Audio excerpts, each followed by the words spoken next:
Bonjour à tous, j'espère que vous allez bien. On se retrouve pour la deuxième partie de mon point lecture. Parce que comme vous avez pu le voir dans la vidéo précédente, j'ai lu 7 livres. Mais je trouvais que ça faisait trop pour une seule vidéo, donc je l'ai coupé en deux. Donc on est le même jour que l'autre vidéo. Je continue avec la suite. Donc après avoir lu Le Mur de l'Atlantique, j'ai écouté plutôt. Je me suis lancée dans les livres audio. Alors pourquoi? J'avais déjà essayé les livres audio il y a quelques semaines ou quelques mois, mais j'avais pas accroché. J'arrivais pas à rentrer dans l'histoire. Je pense que ça dépend beaucoup des livres en fait. Et du coup, ce que je faisais quand je peux pas avoir un livre, mais qu'en même temps j'ai envie d'avoir quelque chose pour faire mes tâches ménagères, la cuisine et tout ça, ce que je faisais, c'est que je mettais mes écouteurs et j'écoutais des vidéos YouTube. Mais là, on est en été et les gens font beaucoup moins de vidéos pour diverses raisons. Certaines parce qu'elles n'ont pas le temps, d'autres parce que YouTube paye moins l'été, donc ça leur donne moins envie de faire de vidéos l'été. Donc en tout cas, je me suis retrouvée en panne de vidéos YouTube. J'avais pas envie d'écouter des trucs qui dataient de plusieurs années. Donc je me suis dit pourquoi pas réessayer les livres audio. Mais en même temps, j'avais pas envie de retester Nextory parce que j'avais pas aimé l'interface. Et je me suis dit, moi qui suis une grande consommatrice d'Amazon, de Prime Video, enfin de tout l'univers Amazon, je me suis dit pourquoi pas tester Audible. J'avais pas encore testé Audible qui appartient à Amazon. Je me suis dit pourquoi pas, on se lance. Et en plus là il y avait 3 mois gratuits, donc je me dis pourquoi pas, je me lance. Et du coup je me dis bon, qu'est-ce que je vais pouvoir lire, enfin écouter en audio, parce que on peut pas écouter n'importe quoi pour que ça nous accroche l'oreille en même temps que je fais quelque chose d'autre, sans être forcément très concentré. Et je me suis dit pourquoi pas continuer les Agatha Raisin, parce que j'ai lu les 3 premiers tomes, et j'aime bien mais sans plus. En fait c'est un petit peu bizarre parce que c'est un cozy mystery avec une quinca. En plus c'est une série qui a été écrite dans les années 90, donc ça date, ce n'est plus du tout actuel. Du coup il y a des choses qui sont agaçantes dans ce livre là. Je trouve ça un petit peu vieillot, mais maintenant que j'ai commencé la saga, j'ai quand même envie de savoir la suite. En fait c'est tout le temps comme ça avec moi. Et je me dis autant pourquoi pas, j'avais pas très envie de relire les livres, mais je dis pourquoi pas l'écouter, comme ça je connais la suite quand même. Et ça ne prend pas du temps sur mes autres lectures. Voilà ce que je me suis dit. Donc j'ai regardé s'il y avait, et il y était. Donc du coup j'ai lu le tome 4, l'enquête 4 d'Agatha Raisin, qui s'appelle Randonnée mortelle. Et cette enquête a été lue par Françoise Carrière. Donc en France il est sorti en 2017 chez Albin Michel. Je sais qu'il est à la bibliothèque, mais pour le coup j'ai pu l'écouter. Et le résumé c'est très simple. C'est tout simplement une membre du club des marcheurs, qui n'est pas officiel, il n'y a pas de club, il n'y a pas de carte attitrée ou quoi que ce soit, juste des marcheurs du dimanche qui se réunissaient. L'une d'entre elles avait pour objectif de toujours emprunter des chemins qui avaient un droit de passage, malgré le fait que les gens chez qui ça passait n'étaient pas très contents. Elle se faisait le devoir de toujours passer par ces chemins-là où les propriétaires n'avaient pas envie qu'on passe, pour que les randonneurs puissent continuer à utiliser ces chemins. Parce que c'est dans leur droit. Donc c'était un petit peu en mode guérilla, comment dire, pas révolutionnaire, mais voilà, c'est une combattante, alors qu'elle était quand même assez jeune. Et un matin, on va la retrouver morte dans un champ, elle s'était fait agresser. Et donc voilà, donc l'enquête tourne autour de ça. Au début, Agatha Raisin ne faisait pas partie de ce club de marcheurs. Elle, au début, on nous dit qu'elle a fini ses 6 mois de corvée chez Pellman, je crois. Parce que Roy lui avait demandé en échange d'un service qu'il lui avait rendu d'aller travailler chez Pellman pendant 6 mois, parce qu'ils avaient besoin d'elle pour une mission. Elle a fait ces 6 mois, donc du coup elle va pouvoir retourner à Carceli. Elle a passé 6 mois à Londres qui lui ont pas fait spécialement du bien. Carceli a fini par lui manquer, donc elle est contente de rentrer, elle est contente de retrouver ses voisins. Et quand elle entend parler de ce meurtre, et du coup elle se dit pourquoi pas aller moi aussi m'inscrire à ce club de marcheurs, me joindre à eux pour essayer d'enquêter. Et bien sûr son voisin James Lacey se joint à elle, et ils se font passer pour un couple. Donc ça, forcément, Agatha Raisin est très contente, même si ça se passe pas forcément comme elle le voudrait. Et donc voilà, donc ils vont mener leur petite enquête pour savoir qui est-ce qui a tué finalement cette fille. Je crois qu'elle s'appelle Jessica. Ouais, je crois que c'est ça. Alors le fait de l'écouter, du coup on accorde moins d'importance à certaines choses. C'est quand même assez bizarre, enfin c'est assez différent de la lecture vraiment attentive. Mais j'ai trouvé que pour le coup, cette enquête, enfin en tout cas la saga Agatha Raisin, se prête très très bien au livre audio. Parce que il y a beaucoup de dialogues. Les choses se passent vite, il n'y a pas de trucs hyper importants ou un détail auquel on doit porter une attention particulière pour ne pas louper la suite. C'est quand même assez léger, c'est un cozy mystery, donc voilà, ça passe tout seul. Donc en audio, en écoute audio comme ça, franchement c'était parfait. Ça m'a occupé pendant que je m'occupais de la vaisselle, de faire à manger, enfin c'est ce genre de choses de corvée qui arrivent au quotidien. Et en plus, l'écoute se fait en juste 4h35. Alors, je sais pas combien de pages doit faire le roman, peut-être à peu près 200-250 pages, je pense. Mais ça passe extrêmement vite, du coup, en une seule journée, c'était déjà écouté. Et autant le tome 3, j'avais pas trop aimé. Le tome 3, ça se passait... Ah oui, c'était une jardinière qui avait été assassinée. Et j'avais pas spécialement apprécié ni l'histoire ni les personnages, même l'attitude d'Agatha Raisin. Et là, dans ce tome 4, j'ai beaucoup plus apprécié. L'histoire en elle-même, le fait que ce soit des marcheurs qui se donnent la peine de conserver des chemins comme ça, j'ai trouvé ça assez intéressant. L'histoire qu'il y avait derrière était assez intéressante aussi. Même l'histoire entre Agatha Raisin et son voisin, voilà, c'est toujours assez rigolo de voir ça. Et en plus, la fin m'a surpris. Alors sur la fin, j'étais beaucoup moins attentive parce que je crois que j'étais dehors avec les enfants, ils étaient dans la piscine, on se parlait en même temps. Et du coup, il y a quelque chose qui m'a... J'ai loupé un truc.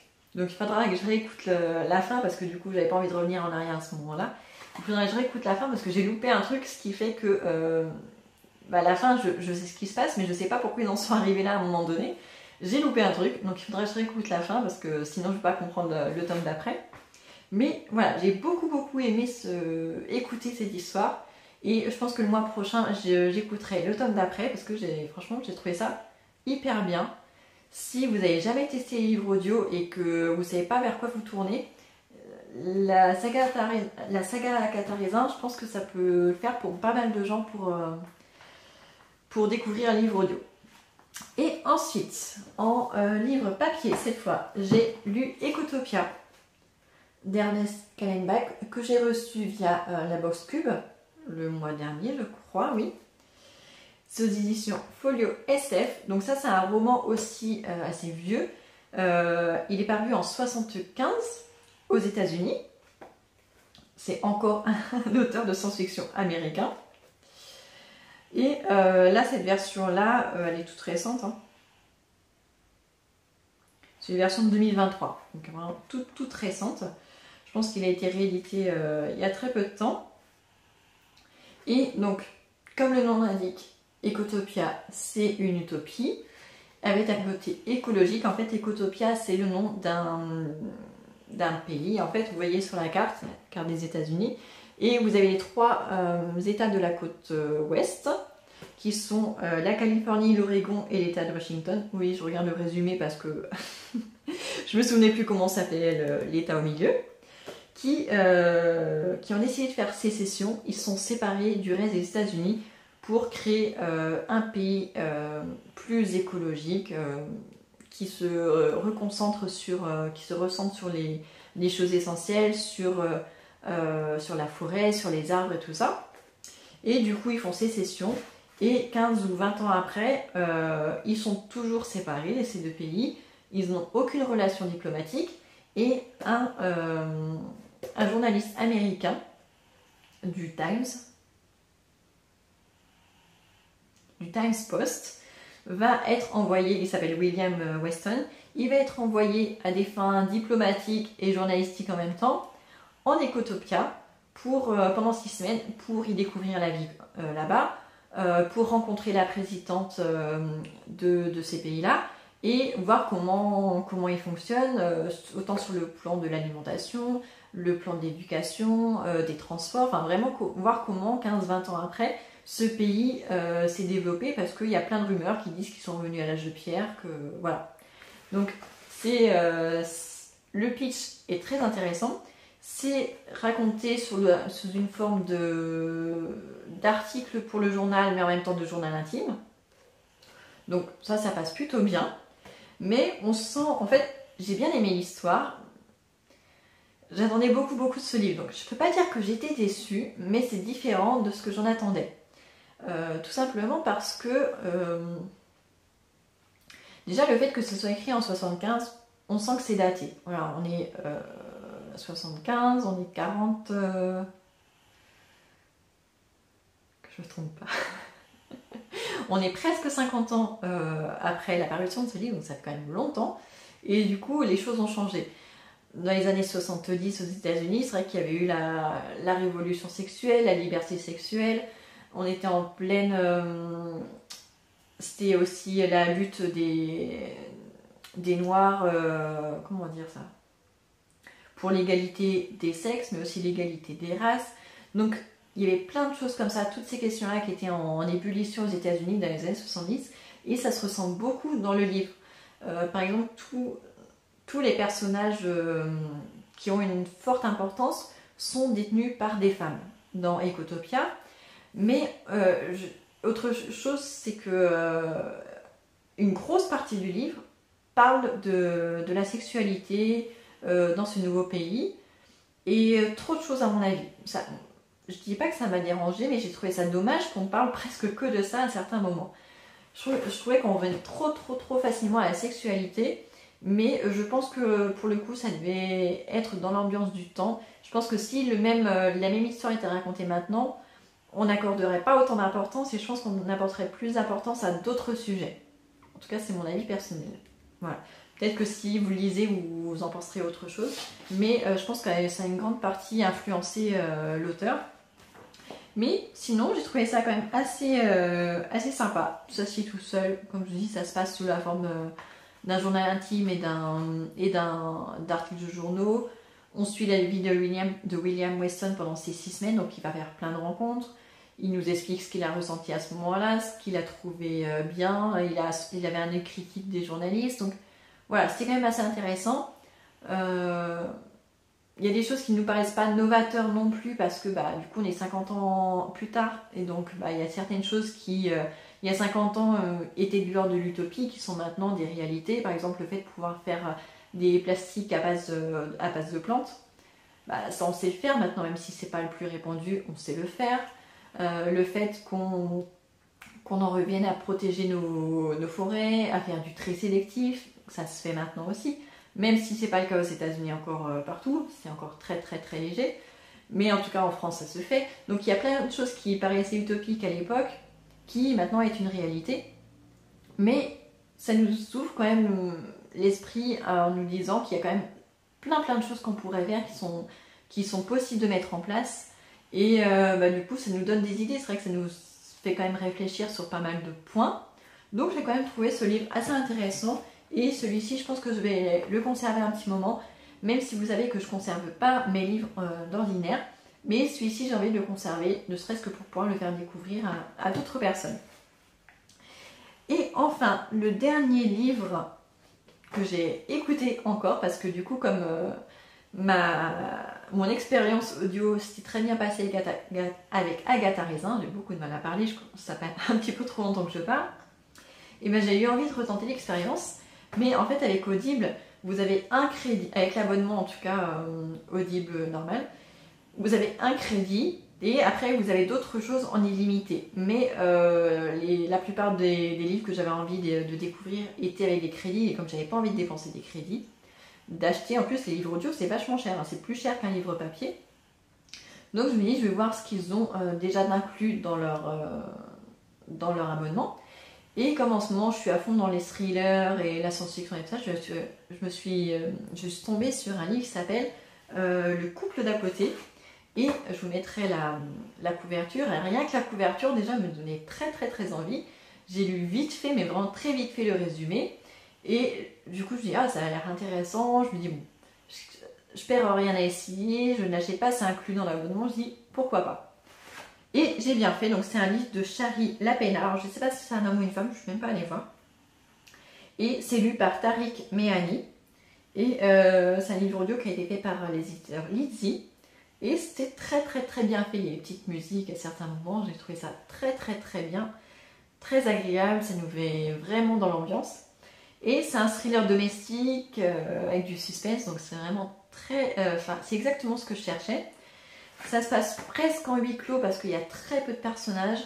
Ça se passe, on va dire, à deux endroits différents. Donc on reste dans un univers quand même assez fermé. Et j'ai beaucoup aimé parce qu'il y avait beaucoup de dialogues. Donc c'est vrai que ça allait vite, c'est très rythmé. Donc c'était vraiment très agréable à écouter. Et pour vous faire le résumé, c'est hyper rapide. On est avec un couple de jeunes parents, Anna et Marco. Ils ont un bébé de 6 mois qui s'appelle Cora. Ils doivent aller dîner chez leur voisin d'à côté. Le dîner est prévu depuis un petit moment. Ils avaient prévu une babysitter. La babysitter, sa grand-mère décède et du coup, elle est obligée d'annuler. Et du coup, face au désistement de la babysitter, Anna a dit on fait quoi? On annule le dîner ou alors tu y vas tout seul? Et son mari lui dit non, on sort tellement peu souvent depuis qu'on a Cora, il faut qu'on y aille. Et en même temps, vu que la voisine n'aime pas les enfants, ils ne peuvent pas emmener Cora avec eux. Donc ils décident d'aller au dîner chez leur voisin, la maison mitoyenne, et de leur laisser le bébé tout seul en emmenant le babyphone pour pouvoir le surveiller et de revenir toutes les demi-heures se relayer pour voir si tout va bien. Donc voilà, donc le dîner se passe avec une ambiance pas hyper sympathique. On voit que la femme des voisins drague le mari. On voit que en plus c'est pas... Anna est soucieuse, elle s'abandonne pas, elle boit un petit peu. Enfin, vraiment l'ambiance est vraiment pas tip top.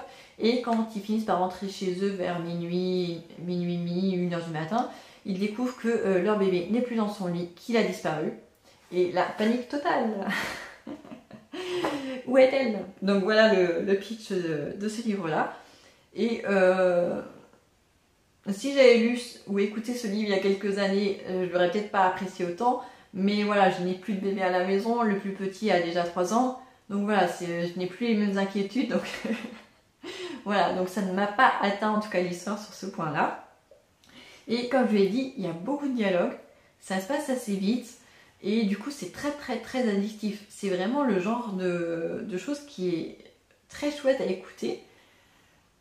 Parce que même si, pour le coup, ça accroche tout le temps notre attention. On n'a pas besoin d'être hyper concentré. Le fait qu'il y a toujours du rythme, du dialogue et tout ça, ça nous rattrape à chaque fois. Et du coup, on écoute en continu sans s'en rendre compte. Donc c'est vraiment hyper bien à écouter ce livre-là. Qu'est-ce que je peux vous dire dessus?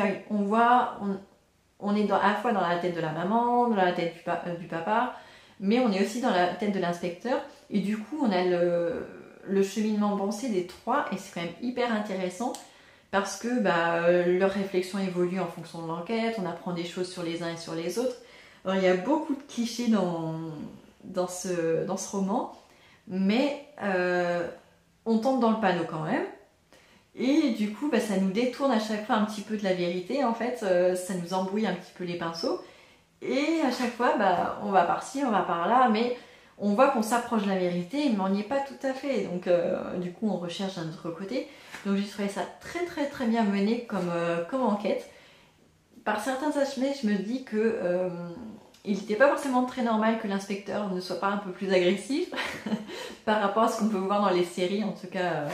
les séries télévisées et tout ça, mais j'ai trouvé ça agréable d'avoir quelqu'un de bienveillant envers ses parents qui avaient perdu leur bébé. Voilà, je trouvais ça quand même assez bien que même dans un thriller, on ait un inspecteur bienveillant. Enfin moi en tout cas je l'ai ressenti bienveillant. Et du coup j'ai beaucoup aimé l'histoire. Je lui ai mis un 4,5 étoiles sur 5. Je crois, et je n'ai pas mis 5 étoiles juste parce que j'ai pas aimé la fin. Alors la fin est très bien, mais elle n'est pas joyeuse. Donc du coup, à un moment en fait je pensais que l'histoire était terminée, et en fait ça continuait, et il restait vraiment pas grand chose, mais ça a changé la fin de l'histoire, et du coup voilà, si on s'était arrêté un petit peu avant, j'aurais plus aimé l'histoire parce que je suis quelqu'un d'un petit peu fleur bleue, et du coup j'aime les histoires qui se finissent bien.